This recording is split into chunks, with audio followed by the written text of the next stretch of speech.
মানুষগুলো এবার আগুনের মধ্যে পানি দিলে যেমনি আগুন নিভে যায়, দাউ দাউ করা হৃদয়ে জ্বলন্ত আগুন তাদের ঠান্ডা হবে। কিয়ামতের ময়দানে ওই বিভীষিকাময় সময়ে মুসিবতের কালে মানুষগুলো পাগল হয়ে বিশ্বনবীকে খুঁজতে আরম্ভ করবে। সবাই মিলে বিশ্বনবীর কাছে যেয়ে বলবে, ইয়া রাহমাতাল লিল আলামিন, ইয়া খাতামান নবীন, রাহমাতাল লিল আলামিন। দেখেন আমাদের কি অবস্থা, কি কঠিন বিপদে আমরা আছি, দাঁড়াতে পারি না, সূর্যের আলোতে ঘেমে হয়রান। আজকে কেউ সুপারিশ করতে পারবে না। সব নবীরা অপারগতা স্বীকার করেছে, তারা বলেছে আপনি ছাড়া কেউ নাকি আল্লাহর সামনে দাঁড়াতে পারবেন না, আপনি একটু সুপারিশ করেন। বিশ্বনবী বলবেন, আসো আসো, আজকের দিনে আমি ছাড়া আল্লাহর সামনে কেউ দাঁড়াতে পারবে না। বিশ্বনবী মাকামে মাহমুদে যে আল্লাহু আকবার বলে সিজদায় লুটিয়ে পড়বেন। আল্লাহ রাব্বুল আলামিন বিশ্বনবীকে এমন কিছু চমৎকার শব্দ শিখাবেন, ওই শব্দগুলো দিয়ে আল্লাহর প্রশংসা করে বিশ্বনবী কাঁদতে আরম্ভ করবেন। বিশ্বনবী এমন ভাবে অজর দ্বারায় সিজদায় লুটিয়ে পড়ে কাঁদবেন, রব্বুল আলামিনের রহমতের দরিয়ায় জোশ লেগে যাবে। রব্বুল আলামিন এই দৃশ্য থেকে সহ্য করতে পারবেন না। রব্বুল আলামিন বলবেন, ইয়া মুহাম্মদ ইরফা রাসাক, ও নবী আপনি মাথা তোলেন, মাথা তোলেন, আপনার কান্না আমি সহ্য করতে পারি না। নবী আপনি মাথা তোলেন, সাল তুতা, আজকে আপনি যা চাবেন তাই দেব। নবী আপনি সিজদা থেকে মাথা তুলেন, সাল তুতা, যা চাবেন তাই দেব। ওয়াশফা তুশাফা, যার জন্য সুপারিশ করবেন তার সুপারিশ কবুল করে নেব। বিশ্বনবী এবার মাথা তুলবেন। যে বিভীষিকাময় সময়ে প্রত্যেক নবী বলেছেন আমি পারবো না, প্রত্যেক নবী বলেছেন নফসি নফসি, আমার কি হবে আমি জানি না, আল্লাহ আমারে বাঁচাও। প্রতিটি নবী বলবেন নফসি নফসি, আল্লাহ তুমি আমারে বাঁচাও, আমারে বাঁচাও। বিশ্বনবী মাথা তুলবেন, তুলে বলবেন রব্বি হাবলি উম্মতি, আল্লাহ তুমি আমার গুনাহগার উম্মতকে বাঁচাও। এই দুনিয়ার বুকে রব্বুল আলামিন সব নবীকে একটা করে দাওয়া মুস্তাজাবা দিয়েছেন, মানে যে দোয়া করলে কবুল হয়ে যায় সাথে সাথেই। দাও বিহা, দুনিয়ার সব নবীরা ওই দোয়াটা দুনিয়ায় করে ফেলেছে। সব নবীকে আল্লাহ একটা করে দোয়া দিয়েছেন, নবী দোয়া করলেই কবুল। সব নবীরা ওই দোয়া করে ফেলেছে দুনিয়াতে। বিশ্বনবী বলেন আমি করি নাই। ওয়া ইন্নী আখতাবিউ দাওয়াতি শাফাআতান লি উম্মতি ইয়াউমাল কিয়ামাহ, আমার ওই স্পেশাল দোয়াটা আমি দুনিয়ার বুকে কঠিন বিপদে পড়েও কোনোদিন করি নাই। আমি আমার স্পেশাল দোয়াটা কিয়ামতের দিন আমার গুনাহগার উম্মতকে সুপারিশের জন্য রেখে দিয়েছি। আল্লাহ বলবেন নবী ইরফা রাসাক, মাথা তোলেন, আর কাঁদবেন না। বিশ্বনবী মাথা তুলবেন, আল্লাহ বলবেন সাল তুতা, আপনি যা চাবেন তাই দেব। ওয়াশফা তুশাফা, সুপারিশ করেন, সুপারিশ কবুল করব। বিশ্বনবী বলবেন আল্লাহ ওই স্পেশাল দোয়াটা দুনিয়াতে করি নাই, আজকে আমি তোমার দরবারে দাঁড়িয়ে কিয়ামতের দিন ওই দোয়াটা করছি। আল্লাহ আমার যে উম্মতের হৃদয়ে যাররা পরিমাণ ঈমান আছে, আমার একটা উম্মতকেও তুমি জাহান্নামে ঢুকাতে পারবা না। বিশ্বনবী পাগলের মতো একবার হাউজে কাউসারে যাবেন, একবার সিরাতে যাবেন, একবার পুলসিরাতের দিকে, একবার হাউজে কাউসারের দিকে, পাগলের মতো দৌড়াতে থাকবেন, তার কোনো গুনাহগার উম্মত যাতে জাহান্নামে ঢুকে না যায়। সেদিন কেউ সুপারিশ করতে পারবে না বিশ্বনবী ছাড়া। বিশ্বনবী বলেন আনা সাইয়্যিদুন নাসি ইয়াউমাল কিয়ামাহ, আমি কিয়ামতের দিন সর্বশ্রেষ্ঠ হব, মানুষের মধ্যে সর্বশ্রেষ্ঠ সেরা আমি বিশ্বনবী। আলহামদুলিল্লাহ পড়েন। বিশ্বনবী বলেন সেদিনটা বড্ড ভয়ঙ্কর, সেদিন কেউ কারো কোনো উপকারে আসবে না, বন্ধু বন্ধুর কাজে আসবে না, স্ত্রী স্বামীর উপকারে আসবে না, স্বামী স্ত্রীর উপকারে আসবে না, পীর সাহেব মুরিদরে বাঁচাতে পারবে না, মুরিদ পীর সাহেবরে বাঁচাতে পারবে না, নেতা কর্মীর পরিচয় দিবে না, কর্মী নেতার পরিচয় দিবে না, ভাই বোনকে চিনবে না, বোন ভাইকে চিনবে না, বাবা তার সন্তানকে চিনবে না, মেয়েকে দেখে মা দৌড়ে দৌড়ে পালাবে, বড্ড ভয়ঙ্কর দিন। বিশ্বনবী বলবেন জমিনটা এখনকার মতো থাকবে না, পুরো জমিনটা সমান হয়ে যাবে, ফ্ল্যাট। এখন তো গোল, তখন ফ্ল্যাট। সবাই এক জমিনের উপরে দাঁড়াবে, সূর্যটা মাথার কাছে চলে আসবে, সূর্যের গরমে মানুষের মাথার মগজ গলে গলে কানের ছিদ্র নাকের ছিদ্র দিয়ে বেয়ে বেয়ে পড়বে। সবাই হয়রান, পেরেশান, ক্লান্ত শ্রান্ত। মানুষগুলো বলবে বাঁচার কোনো উপায় নাই। 50,000 বছর মানুষ এরকম দৌড়াবে, চিৎকার করবে, কাঁদবে, বাঁচার কোনো উপায় নাই। সবাই বলবে আল্লাহ যদি বিচারটা শুরু করতো, যা হবার হবে, আগে বিচার শুরু করুক। বিচারই শুরু হয় না, বিচার শুরু হইতেই 50,000 বছর। আল্লাহ, 50,000 বছর, 5,000, 15,000 না, 50,000 বছর এরকম যাবে। মানুষগুলো কাঁদতে কাঁদতে বলবে চলো আমরা আদম আলাইহিস সালামের কাছে যাই, যেন আল্লাহরে যে সুপারিশ করে, আল্লাহ আপনি বিচার শুরু করেন। কিয়ামতের ময়দানে সবাই মিলে সাইয়েদনা আদম আলাইহিস সালামের কাছে যেয়ে বলবে ইয়া আবাল বাশার ইয়া আউয়ালাল আম্বিয়া, ও আদম নবী, আপনি দুনিয়ার বুকে প্রথম নবী। আল্লাহ নিজ হাতে আপনারে 60 হাত লম্বা করে বানিয়েছেন, আপনার সম্মানে ফেরেশতাদেরকে সেজদা দিতে বলেছেন। দুনিয়ার প্রথম নবী, প্রথম মানুষ আপনি। আপনি আল্লাহরে যে সুপারিশ করেন যেন আল্লাহ বিচার শুরু করে। আদম আলাইহিস সালাম বলবেন আমি পারবো না, কারণ আল্লাহ আমাকে একটা নিষিদ্ধ গাছের কাছে যেতে নিষেধ করেছিল, আমি ভুল করে এই গাছের ফল খেয়েছি। নাফসি নাফসি, আজকে আমার কি হবে আমি জানি না, আমি বড় লজ্জিত। আমারে যদি আল্লাহ জিজ্ঞেস করে কেন খাইছিলাম, আমার কোনো উত্তর নাই। তোমারে বাঁচামো কেমনে আমি? নবীরা থার থার করে কাঁপবে সেদিন। আদম আলাইহিস সালাম বলবেন আমি পারবো না, মাফ করো আমাকে, আমি পারবো না। ওই যে ভুল করে গন্ধম খেয়ে ফেলেছি, নিষিদ্ধ গাছের ফল খেয়ে ফেলেছে, আমি বড় লজ্জিত, অনুতপ্ত, আমি পারবো না। আজকে আল্লাহ এত রাগান্বিত হয়েছে, আগে কখনো আল্লাহ এত রাগান্বিত হয় নাই, ভবিষ্যতেও আল্লাহ কখনো এত রাগান্বিত হবে না। আমি পারবো না। এক কাজ করো, তোমরা নূহ আলাইহিস সালামের কাছে যাও। কোন নবী? লোকেরা এবার পাগলের মতো দৌড়াতে দৌড়াতে আল্লাহর নবী নূহ আলাইহিস সালামের কাছে যেয়ে বলবে ইয়া নবী আল্লাহ নূহ, আনতা আউয়ালুর রুসুলি ফিল আরদ, আপনি জমিনে প্রথম রাসূল। আদম আলাইহিস সালাম নবী ছিলেন, রাসূল ছিলেন না। এই দুনিয়ার বুকে প্রথম রাসূল ছিলেন আল্লাহর নবী নূহ আলাইহিস সালাম। সবাই বলবে ও নবী আল্লাহ নূহ, রাসূল আল্লাহ নূহ, আল্লাহ আপনাকে আবদান শাকুরা, শুকর গুজার বান্দা বলে কোরআনে বলেছে। কোরআনে নূহ আলাইহিস সালামের নামেও সূরা আছে না নাই? আপনি আল্লাহর প্রিয় বান্দা, প্রিয় রাসূল। দেখেন আমাদের কি দশা, ঘামতে ঘামতে শেষ। জমিনটা তামার জমিন, সূর্যটা মাথার কাছে, কি করবো আর পারি না, ঘামতে ঘামতে আর কত ঘামবো, কত দাঁড়িয়ে থাকবো। আল্লাহরে যে বলেন বিচার যেন শুরু করে। নূহ আলাইহিস সালাম বলবেন আমিও পারবো না, আমিও পারবো না। আমি আমার ছেলের জন্য এক কথা বলে ভুল করে ফেলছি। যখন মহাপ্লাবন হবে আমি বললাম আল্লাহ আমার কলিজার টুকরা সন্তান রে বাঁচান। আল্লাহ বললেন ও নূহ, সে তোমার সন্তান না, কারণ সে ঈমান আনে নাই, সে পাহাড়ের উপর দাঁড়িয়েছে, দেখি কেমনে সে বাঁচে। ওই যে আমি একটা না বুঝে আবদার করেছি, আল্লাহ আমার উপর রেগে গিয়েছিলেন। আজকে আল্লাহ ওই ব্যাপারে যদি আমারে প্রশ্ন করে, আমার কোনো জবাব নাই, আমি পারবো না, মাফ করো। তোমরা সবাই মিলে আল্লাহর খালিল ইব্রাহিম আলাইহিস সালামের কাছে যাও। লোকগুলো পাগলের মতো খুঁজতে আরম্ভ করবে, অযুত লক্ষ নিযুত কোটি মানুষের ভিড়ে আল্লাহর খালিল ইব্রাহিমকে যে বলবে ইয়া খালিলুল্লাহ, ও আল্লাহর খালিল, আল্লাহ আপনাকে বড্ড ভালোবেসেছেন, আপনি কাবা বানিয়েছেন, আল্লাহ আপনাকে বড্ড পছন্দ করেন। দেখেন আমাদের কি অবস্থা। আপনি যে আল্লাহর কাছে সুপারিশ করেন যেন আল্লাহ আজকে বিচার শুরু করে। আল্লাহর নবী ইব্রাহিম বলবেন আমিও পারবো না, আমি আমার জীবদ্দশায় 3টা মিথ্যা বলেছি। কয়টা? আসলে মিথ্যা না, একটু টুইস্ট করে কৌশল করে কথা বলেছিলেন, ওইটাকে হাদিসে মিথ্যা বলা হয়েছে। আমি জীবনে 3টা মিথ্যা বলেছি, জীবন বাঁচানোর তাগিদে কৌশল করে 3টা কথা বলেছি। আজকের এই কঠিন ময়দানে আল্লাহ যদি ওই 3টা কথার ব্যাপারে জিজ্ঞেস করে, লজ্জায় আমি মাথা দেখাতে পারবো না, আমিও পারবো না, আমিও পারবো না। আজকে আল্লাহ এত রেগে আছে, আগে কখনো এত রাগে নাই, পরেও রাখবে না। তোমরা সবাই মিলে বনি ইসরাইলের নবী মূসা আলাইহিস সালামের কাছে যাও। সবাই এবার যাবে মূসা আলাইহিস সালামের কাছে, যেয়ে বলবে ইয়া নবী আল্লাহ মূসা, আপনি ছিলেন কালিমুল্লাহ, আল্লাহর সাথে সরাসরি কথা বলতেন।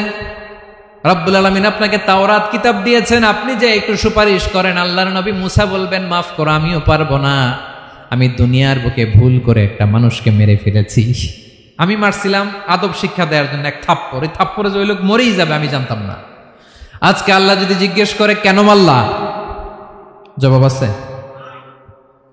ওই লজ্জায় আমি অনুতপ্ত, আমি পারবো না, আমার এই কথা বলো না। আজকে আল্লাহ বড্ড রেগে আছে, আমি পারবো না, তোমরা আল্লাহর নবী ঈসা আলাইহিস সালামের কাছে যাও। কিয়ামতের ময়দানে মানুষগুলো পাগল পাড়া হয়ে আল্লাহর নবী ঈসা আলাইহিস সালামের কাছে যাবে, যে বলবে, নবী ঈসা আপনি রূহুল্লাহ, বাবা ছাড়া আল্লাহ আপনাকে বানিয়েছেন, ইনজিল কিতাব দিয়েছেন, মৃত মানুষকে আপনি জীবিত করতে পারতেন, আজকের এই কঠিন বিপদের দিনে আপনি আমাদের সাহায্য করেন। আল্লাহর কাছে যে বলেন যেন বিচার শুরু করে। ঈসা আলাইহিস সালাম বলবেন, আমিও পারবো না, ইন্নী উবিদতু মিন দুনিল্লাহ, আমার উম্মত খ্রিস্টানেরা আল্লাহরে বাদ দিয়ে আমি ঈসার ইবাদত করেছে। আমার মা ম্যারি আর আমাকে ডাকতো জেসাস ক্রাইস্ট, আমার ইবাদত করেছে, যদিও আমি আমার ইবাদত করতে বলি না। ঈসা আলাইহিস সালামও ইবাদত করতে বলেছেন একজনের, তিনি কে? আল্লাহর নবী ঈসা আলাইহিস সালাম বলবেন, আমিও পারবো না, আজকে আল্লাহ অনেক রেগে আছে, আমি পারবো না, তবে একটা পরামর্শ দিতে পারি, একটা সাজেশন দিতে পারি। আজকের দিনে এই কঠিন মুসিবতের কালে, এই কঠিন সময়ে কেউ আল্লাহর দরবারে দাঁড়িয়ে একটা টু শব্দ করার ক্ষমতা কারো নাই, একমাত্র আখিরি জামানার পয়গাম্বর বিশ্বনবী মুহাম্মদুর রাসূলুল্লাহ ছাড়া। মানুষগুলো এবার আগুনের মধ্যে পানি দিলে যেমনি আগুন নিভে যায়, দাউ দাউ করা হৃদয়ে জ্বলন্ত আগুন তাদের ঠান্ডা হবে। কিয়ামতের ময়দানে ওই বিভীষিকাময় সময়ে মুসিবতের কালে মানুষগুলো পাগল হয়ে বিশ্বনবীকে খুঁজতে আরম্ভ করবে। সবাই মিলে বিশ্বনবীর কাছে যে বলবে, ইয়া রাহমাতাল লিল আলামিন, ইয়া খাতামান নবীন, রাহমাতাল লিল আলামিন। দেখেন আমাদের কি অবস্থা, কি কঠিন বিপদে আমরা আছি, দাঁড়াতে পারি না, সূর্যের আলোতে ঘেমে হয়রান। আজকে কেউ সুপারিশ করতে পারবে না। সব নবীরা অপারগতা স্বীকার করেছে, তারা বলেছে আপনি ছাড়া কেউ নাকি আল্লাহর সামনে দাঁড়াতে পারবেন না, আপনি একটু সুপারিশ করেন। বিশ্বনবী বলবেন, আসো আসো, আজকের দিনে আমি ছাড়া আল্লাহর সামনে কেউ দাঁড়াতে পারবে না। বিশ্বনবী মাকামে মাহমুদে যে আল্লাহু আকবার বলে সিজদায় লুটিয়ে পড়বেন। আল্লাহ রাব্বুল আলামিন বিশ্বনবীকে এমন কিছু চমৎকার শব্দ শিখাবেন, ওই শব্দগুলো দিয়ে আল্লাহর প্রশংসা করে বিশ্বনবী কাঁদতে আরম্ভ করবেন। বিশ্বনবী এমন ভাবে অজর দ্বারায় সিজদায় লুটিয়ে পড়ে কাঁদবেন, রব্বুল আলামিনের রহমতের দরিয়ায় জোশ লেগে যাবে। রব্বুল আলামিন এই দৃশ্য থেকে সহ্য করতে পারবেন না। রব্বুল আলামিন বলবেন, ইয়া মুহাম্মদ ইরফা রাসাক, ও নবী আপনি মাথা তোলেন, মাথা তোলেন, আপনার কান্না আমি সহ্য করতে পারি না। নবী আপনি মাথা তোলেন, সাল তুতা, আজকে আপনি যা চাবেন তাই দেব। নবী আপনি সিজদা থেকে মাথা তুলেন, সাল তুতা, যা চাবেন তাই দেব। ওয়াশফা তুশাফা, যার জন্য সুপারিশ করবেন তার সুপারিশ কবুল করে নেব। বিশ্বনবী এবার মাথা তুলবেন। যে বিভীষিকাময় সময়ে প্রত্যেক নবী বলেছেন আমি পারবো না, প্রত্যেক নবী বলেছেন নফসি নফসি, আমার কি হবে আমি জানি না, আল্লাহ আমারে বাঁচাও।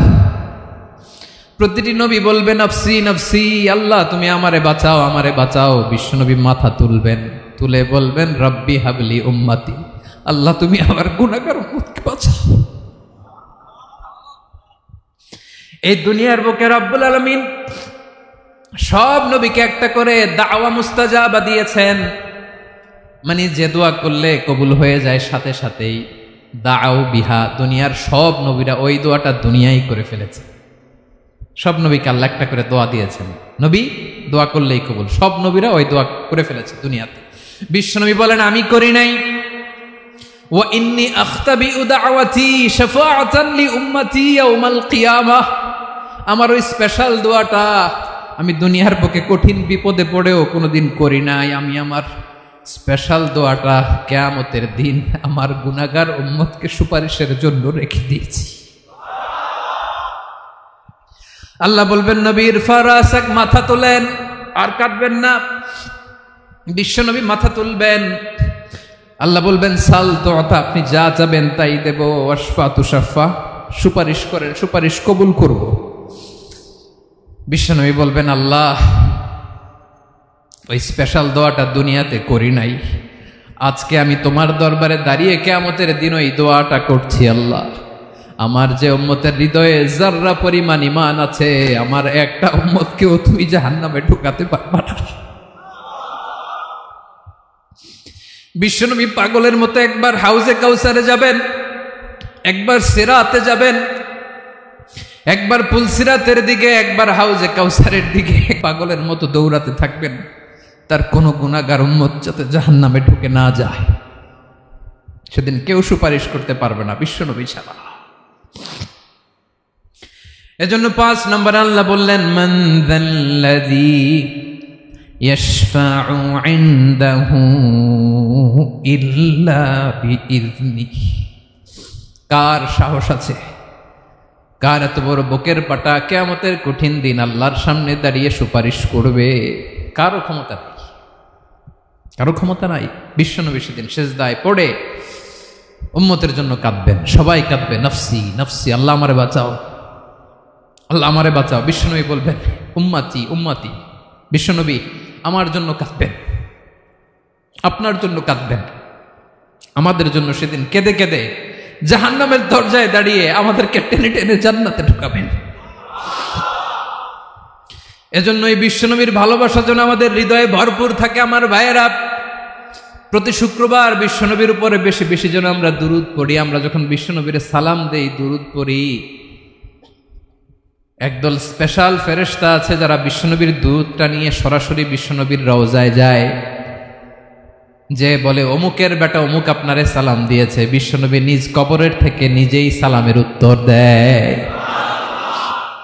বিশ্বনবীর ভালোবাসা যেন আমাদের হৃদয়ে থাকে, বিশ্বনবীর সুন্নাহ দিয়ে যেন আমাদের জীবনটাকে সাজাই। পারা যাবে ইনশাআল্লাহ। বিশ্বনবীর ভালোবাসা ছাড়া কেউ জান্নাতে ঢুকতে পারবে? বিশ্বনবীর পক্ষে আমরা বলবো, বিশ্বনবীর পক্ষে আমরা লিখব, বিশ্বনবীর জন্য আমরা আমাদের কলিজার রক্ত বিলিয়ে দিব, ঠিক কিনা বলেন? সেদিন বিশ্বনবী ছাড়া কেউ সুপারিশ করতে পারবে না। 5 নম্বর আল্লাহ বললেন মান যাল্লাযী ইয়াশফাউ ইনদাহু ইল্লা বিইযনি। কে আছে সুপারিশ করবে আল্লাহর সামনে? আর আপনি আপনার বাবার দরবারে যে সেজদা দেন, হ্যাঁ, ইব্রাহিম আলাইহিস সালাম থারথার করে কাঁপবে আর বলবে নফসি নফসি, আল্লাহ আমারে বাঁচাও। মুসা আলাইহিস সালাম থারথার করে কাঁপবে, আল্লাহ নফসি নফসি, আমারে বাঁচাও। আর আপনি পীরের দরবারে যে সেজদা দেন, কোথায় আছেন আপনি? খবরদার, কেউ বাঁচাতে পারবে না। যাকে ইল্লা আল্লাহ যাকে অনুমতি দেন, বিশ্বনবীকে দিবেন, নবীদেরকে দিবেন, এরপরে আল্লাহ তার স্পেশাল ওয়ালিদেরকে, মুত্তাকিনদেরকে, শহীদদেরকে, সিলেক্টেড বান্দাদেরকে দিবেন। কিন্তু কাকে দিবেন, কার জন্য দিবেন, দুনিয়ার কেউ জানে না একজন ছাড়া, তিনি কে? আল্লাহর ওয়ালিদেরকে, নেককার লোকদেরকে আল্লাহ সুপারিশের অনুমতি দিবেন। কিন্তু আপনি যারে মানেন, যার পায়ে সেজদায় লুটিয়ে পড়ে থাকেন, তারে যে আল্লাহ দিবেন, এটার কোনো গ্যারান্টি আছে? কথা বলেন। এজন্য জপতে হবে একজনের নাম, আওয়াজ করে বলুন, তিনি কে? আয়াতুল কুরসির 5 নাম্বার কথা হচ্ছে সেদিন কেউ কারো উপকারে আসবে না, সুপারিশ করার সুযোগ পাবে না, আল্লাহ যাকে অনুমতি দেয় তিনি ছাড়া। কয়টা গেল? 6 নাম্বার আল্লাহ বললেন ইয়ালামু মা বাইনা আইদিহিম ওয়া মা খালফাহুম। তোমাদের সামনে, তোমাদের পেছনে যখন যেটাই ঘটুক না জানে কে? আওয়াজ করে বলুন, কেউ যেটা জানে না জানে কে? কেউ যেটা দেখে না দেখে কে? কেউ যেটা শোনে না শোনে কে? ইয়ালামু মা বাইনা আইদিহিম ওয়া মা, দৃষ্টিগোচর, দৃষ্টির বাইরে যা ঘটে কে জানে? তবে ঘরের ভিতরে ঢুকে জানালা বন্ধ করে লাইট অফ করে যদি আমরা কিছু করি, ওইটা আর আল্লাহ জানে না। হ্যাঁ, জানে? ওইটাও জানে। যত কালো পর্দা লাগায়া লাইট বন্ধ করে একা একা পাপ করেন, দেখে কে? এজন্য অন্ধকারে পাপ করলেও সেখানেও আল্লাহর দৃষ্টি আছে না নাই? আলিমুল গায়বি ওয়াশ শাহাদা, দৃশ্য অদৃশ্য সব জানেন, সব। আল্লাহ বলেন ওয়া আসিররু কাওলাকুম আও ইজহারু বিহি ইন্নাহু আলিমুম বিযাতিস সুদূর। প্রকাশ্যে করো কিংবা গোপনে করো, সব জানেন, এমনকি অন্তরে অন্তরে কি ভাবো তাও জানেন। মুখে গালি দেন নাই, মনে মনে গালি দিচ্ছেন, ওটা তো আল্লাহ জানে না। হ্যাঁ, আলিমুম বিযাতিস সুদূর, অন্তরে যা আছে ওইটাও। ইয়ালামু খাইনাতাল আয়ুন ওয়া মা তুখফিস সুদূর। চোখ দিয়ে, অনেকে দেখবেন চোখ দিয়ে চোখ মারে, ওইটাও আল্লাহ দেখেন। বিচার করতেছে, বিচারককে ঘুষ টুস দিয়ে আপনি চোখ মারলেন যে এইভাবে না ওইভাবে কর, ওইটা তো আল্লাহ দেখে দেখে নাই। হ্যাঁ, খাইনাতাল আয়ুন, চোখের খেয়ানত দেখে। ওয়া মা তুখফিস সুদূর, অন্তরে যেটা লুকায় রাখো ওইটাও তিনি দেখেন। এজন্য আল্লাহ বলেন 6 নম্বর কথা হচ্ছে ইয়ালামু মা বাইনা আইদিহিম ওয়া মা খালফাহুম, সামনে পেছনে যা ঘটে সব জানে কে? কথা ক্লিয়ার? 7 নম্বরে আল্লাহ বললেন ওয়ালা ইউহিতুনা বিশাইইম মিন ইলমিহি ইল্লা বিমা শা। কেউ তার জ্ঞানকে পরিব্যাপ্ত করতে পারে না, পরিবেষ্টন করতে পারে না। তার জ্ঞানে কি আছে কেউ জানতে পারে না, ততটুকু ছাড়া যতটুকু তিনি জানান। সুবহানাল্লাহ। নবীরা কি সব জানেন? বিষ্ণু ঈসা ইসলাম সব জানতেন না। আল্লাহ তাআলা নবীদেরকে যতটুকু জানান ততটুকুই নবীরা বলে, ঠিক কি না? ওমা ইয়ানতিকু আনিল হাওয়া ইন হুয়া ইল্লা ওয়াহয়ুই ইউহা।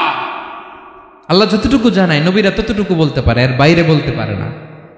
আল্লাহ যতটুকু জানায় ততটুকু। আমাদের জ্ঞান যা আছে দিছে কে? সবাই বলুন, কে দিছে? এজন্য আল্লাহ বলে আমি যদি জ্ঞান দেই তাইলে তোমরা জ্ঞান পাও, এছাড়া জ্ঞানের কোনো মাধ্যম দুনিয়াতে। আর আমাদের জ্ঞান একেবারে কম, এই জ্ঞান নিয়ে আমরা বড়াই, কত বড়াই করি, জ্ঞানের কত বড়াই, গর্ব অহংকার, কত গরম আছে না নাই? কি জ্ঞান আছে আপনার? কি জানেন বলেন? ভবিষ্যৎ জানেন? কালকে কি হবে জানেন? তো কি জানেন আপনি? কালকে কি হবে এটাই তো জানি না, এখন কি হবে তাই জানি না, পিছনে কি করছিলাম এটা মনে রাখতে পারি না। আজ থেকে 1 মাস আগে এই বিকেলে আপনি কি করতেছিলেন মনে আছে? এত দূরে যাওয়া লাগবে না। আজ থেকে 1 সপ্তাহ আগে রাত্রে বেলায় কি খাইছিলেন মনে আছে? আজ থেকে 5 দিন আগে কোন জামাটা পরছিলাম মনে আছে? তো কি জানেন আপনি? কিছুই না। আমাদের জ্ঞানকে আল্লাহ বলেছেন কলিল। কি বলেছেন? এজন্য রব্বুল আলামিন বলেন তোমাদের জ্ঞান হলো কলিল। ওমা উতিতুম মিনাল ইলমি ইল্লা কলিলা। একেবারে যত সামান্য জ্ঞান আমি আল্লাহ তোমাদেরকে দিয়েছি, আসল জ্ঞান ভান্ডার একমাত্র আমি আল্লাহর কাছে। তাহলে আমাদের জ্ঞানকে আল্লাহ কি বলেছেন? কলিল। একটু বলুন কি বলেছেন? কলিল মানে কি? একটা মহাসাগরের মধ্যে, খেয়াল করে শুনেন বুঝবেন, একটা মহাসাগরের মধ্যে একটা চড়ুই পাখি যে যদি একটু পানি খায়, পানি খাওয়ার পরে ওই চড়ুই পাখির ঠোঁটে যে একটু পানি লেগে থাকে ওইটারে বলে কলিল। আল্লাহ বলে মহাসাগর থেকে পানি খাওয়ার কারণে চড়ুই পাখির ঠোঁটে যে একটু পানি লেগে আছে, এই পানিটা হচ্ছে তোমরা পৃথিবীতে যারা আছো সবার জ্ঞান, সবাই মিলে এতটুকু জ্ঞান, আর পুরো মহাসাগরের পানি হচ্ছে আমি আল্লাহর জ্ঞান। তাহলে আপনার জ্ঞান তো অনেক বেশি। এজন্য জ্ঞানের বড়াই করা যাবে না। আল্লাহ বলেন ওয়ালা ইউহিতুনা বিশাইইম মিন ইলমিহি ইল্লা বিমা শা। আল্লাহ যতটুকু জানান ততটুকুই আমরা জানি, তিনি যে কত জানেন আমাদের কোনো ধারণা নাই, ঠিক কিনা বলেন? কয়টা গেল? 7টা। আর রইল কয়টা? 8 নম্বরে আল্লাহ বলেন ওয়াসিআ কুরসিয়ুহুস সামাওয়াতি ওয়াল আরদা। তার কুরসি আকাশ জমিন বিস্তৃত, আকাশ এবং জমিনকে পরিব্যাপ্ত করে রেখেছে তার কুরসি, তার ক্ষমতা, তার কর্তৃত্ব। কুরসির 2টা তাফসির। এক তাফসির হলো কুরসি মানে ক্ষমতা, তার ক্ষমতা, কর্তৃত্ব, আকাশ জমিন বিস্তৃত। কুরসির আরেকটা ব্যাখ্যা হচ্ছে সরাসরি কুরসি, যেখানে আল্লাহ পা রাখে। কি রাখে? তার মানে হুজুর আল্লাহরও পা আছে? আছে। কেমন আমরা জানি না, আমাদের পায়ের মতো না। সুবহানাল্লাহ পড়েন তো। তাইলে আল্লাহ কার মতো? আল্লাহ আল্লাহর মতো। সুবহানাল্লাহ পড়েন। লাইসা কামিসলিহি শাই, কোনো কিছু তার মতো নয়। তো তিনি কার মতো? তিনি তার মতো। ওয়ালাম ইয়াকুল্লাহু কুফুয়ান আহাদ। ওয়াসিআ কুরসিয়ুহুস সামাওয়াতি ওয়াল আরদ। তার কুরসিটা আকাশ জমিন বিস্তৃত। এটা ঊর্ধ্ব জগতের কথা। বাতুপাহাতের ভাইয়েরা, কোন জগৎ? ঊর্ধ্ব জগৎ শুরু হয় এই যে এখান থেকে, মাথার উপর থেকে ঊর্ধ্ব জগতের শুরু, ঠিক কিনা? এই যে শূন্যে যা দেখেন এটা প্রথম আকাশের মহাশূন্য। আল্লাহ বলেন ওয়ালাকাদ যায়্যানাস সামাআদ দুনিয়া বিজিনাতিল কাওয়াকিব, প্রথম আকাশের মহাশূন্যকে আমি তারা গ্রহ দিয়ে সুশোভিত করেছি। আমাদের পৃথিবীর চাইতে অনেক বড় গ্রহ আছে, যেমন সূর্য পৃথিবীর চেয়ে 13 লক্ষ গুণ বড়। কয় গুণ? 13 গুণ, 1300 গুণ, 13,000 গুণ। কত গুণ? আরো জোরে কত গুণ? চিন্তা করছেন পৃথিবীটা কত বড়, আর সূর্য নাকি পৃথিবীর চেয়ে? তার মানে সূর্যই কি সবচেয়ে বড়? না, সূর্যের চেয়ে কোটি কোটি গুণ বড় তারা আছে। এরকম কোটি কোটি তারা নিয়ে আমাদের গ্যালাক্সি মিল্কি ওয়ে, এরকম কোটি কোটি গ্যালাক্সি আছে প্রথম আকাশের মহাশূন্যের মধ্যেই। এরপরে দ্বিতীয় আকাশ। এই দ্বিতীয় আকাশটা প্রথম আকাশের তুলনায় কত বড়? বিশ্বনবী বলেন তোমার হাতের আংটি যদি মরুভূমির মাঝখানে ফেলে দাও, পুরো মরুভূমির তুলনায় তোমার হাতের আংটি যত ছোট, দ্বিতীয় আসমানের তুলনায় প্রথম আসমানটা ঠিক তত ছোট। তৃতীয় আসমান আবার এরকম, ওইটার তুলনায় দ্বিতীয় আসমানটা একটা আংটির সমান। চতুর্থ আসমানের তুলনায় মরুভূমির মাঝখানে তৃতীয় আসমানটা আংটির সমান। একটার চেয়ে আরেকটা বড়। কত বড় আমি বলতে পারবো, আপনারা শুনতে পারবেন, কিন্তু আমরা কল্পনা এটা ধারণ করতে পারবো? পঞ্চম, ষষ্ঠ, সপ্তম, 7 আকাশ শেষ। কি শেষ? এর উপরে আছে বাইতুল মামুর। কি নাম? এটা ফেরেশতাদের মসজিদ, ফেরেশতাদের কেবলা, ফেরেশতাদের কাবা। আমরা যেমন মক্কায় কাবা, ফেরেশতাদের কাবা কেবলার নাম হচ্ছে আল বাইতুল মামুর। 7 আসমানের উপরে। এটা কত বড় শুনেন। প্রতিদিন বিশ্বনবী বলেন প্রতিদিন এই আল বাইতুল মামুর ফেরেশতাদের মসজিদে 70,000 ফেরেশতা ইবাদতের জন্য চান্স পায়। প্রতিদিন কয় হাজার? একবার ঢুকে যে বের হয়ে যায় কিয়ামতের আগে দ্বিতীয়বার আর তারা চান্স পাবে না। আল বাইতুল মামুর ওইটা শেষ। এরপরে সিদরাতুল মুনতাহা। কি নাম? সীমান্ত বৃক্ষ। ওইটা আরো বড়, একটা বিশাল বড় বড়ই গাছ আল্লাহ বানাইছে। ওয়া ইলাইহি ইয়ানতাহি ইলমুল মালাইকা, ফেরেশতাদের জ্ঞান সীমানা ওইখানেই শেষ। এর উপরে কি হয় ফেরেশতারা আর জানে না। ফেরেশতাদের ক্ষমতা এখানে শেষ। সিদরাতুল মুনতাহা, সিদরাতুল মুনতাহার এরিয়া শেষ। এরপরে শুরু হয় আল্লাহুল মাহফুজ, কোরআনের বাড়ি। কোরআনের বাড়ি কই? বাল হুয়া কুরআনুম মাজিদ ফি, এটা মিন দুররাতিন বাইদা, সাদা ঝকঝকে ডায়মন্ড দিয়ে আল্লাহ বানাইছে। আমাদের সবার তাকদীর, ভাগ্যলিপি ওইখানে লেখা, কি হবে না হবে। কোরআনের বাড়ি ওইটা, ওইটা শেষ। এরপরে শুরু হয় লা জামান লা মাকান এরিয়া। ওইখানে কোনো জামান নাই, মাকান নাই, no time no space area শুরু। ওইখানে কুরসি, যেখানে আল্লাহ পা রাখেন বা কুদরতি পা রাখেন, আল্লাহর কুরসি। বড় রাজা বাদশারা সিংহাসনে বসে পা রাখে একটা টেবিলের উপর, শাহী টেবিল, ওইটার নাম কুরসি। আল্লাহ বলে ওয়াসিআ কুরসিয়ুহুস সামাওয়াতি ওয়াল আরদ, আল্লাহর এই কুরসিটা এতক্ষণ যা বললাম এই সবগুলার চাইতেও বড়। কুরসির উপরে আছে আল্লাহর আরশ। আর রহমানু আলাল আরশি ইস্তাওয়া, রব্বুল আলামিন ওই আরশের উপরে। আমি যেমনি চেয়ারের উপরে এরকম না, যেভাবে আল্লাহর জালালিয়াত, হিজ হাইনেস, হিজ রয়্যালনেস, আল্লাহর জালালিয়াত, আল্লাহর কুদরতের মাধ্যমে যেভাবে আল্লাহ আরশের উপর থাকা দরকার, আল্লাহর সত্তা, আল্লাহ ঠিক ওইভাবে আছেন, আরশের উপরে আছেন। ওয়া ইয়াহমিলু আরশা রাব্বিকা ফাওকাহুম ইয়াউমাইযিন সামানিয়া, কিয়ামতের দিন আল্লাহর এই আরশটা 8 জন ফেরেশতা বহন করবে। আরশ বহনের জন্য আল্লাহর ফেরেশতা লাগে না, কোনো কাজের জন্যই আল্লাহর ফেরেশতা লাগে না। আল্লাহ বলে কুন ফায়াকুন, হয়ে যায়। তারপরে আল্লাহ নিয়োজিত রেখেছেন। সেদিন কিয়ামতের দিন আল্লাহর আরশটা বহন করবে কয়জন ফেরেশতা? এদের সাইজ কত বড়? হ্যাঁ, শুনতে মনে চায়? বিশ্বনবী বলেন ইন্না মা বাইনা শাহমাতি উযুনিহি ইলা আতিকিহি মাসিরাতু 700 সানা। বিশ্বনবী বলেন ওই ফেরেশতার সাইজ আমি দেখে এসেছি। কত বড় শোনো, যারা আল্লাহর আরশ বহন করবে, পুরো সাইজ বলা যাবে না। বিশ্বনবী বলেন ওই ফেরেশতার কানের লতি থেকে কাঁধ বরাবর। আপনার কানের লতি থেকে কাঁধ কতটুকু হবে? 4 আঙ্গুল 5 আঙ্গুল। বিশ্বনবী বলেন যে 8 জন ফেরেশতা কিয়ামতের দিন আল্লাহর আরশের পায়া ধরে থাকবে, ওই ফেরেশতাগুলোর কানের লতি থেকে কাঁধ বরাবর আসতে সবচেয়ে দ্রুতগামী যানবাহন, পৃথিবীতে সবচেয়ে দ্রুত চলে আলোর ফোটন, আলোর ফোটন 1 সেকেন্ডে চলে 3 লক্ষ কিলোমিটার। কয় লক্ষ কিলোমিটার? 1 ঘন্টায়? 1 মিনিটে? কয় সেকেন্ডে? 1 সেকেন্ড কইতে তো 2 সেকেন্ড লাগে। 1 সেকেন্ডে আলোর ফোটন, আলোর কণা ছুটে 3 লক্ষ কিলোমিটার বেগে।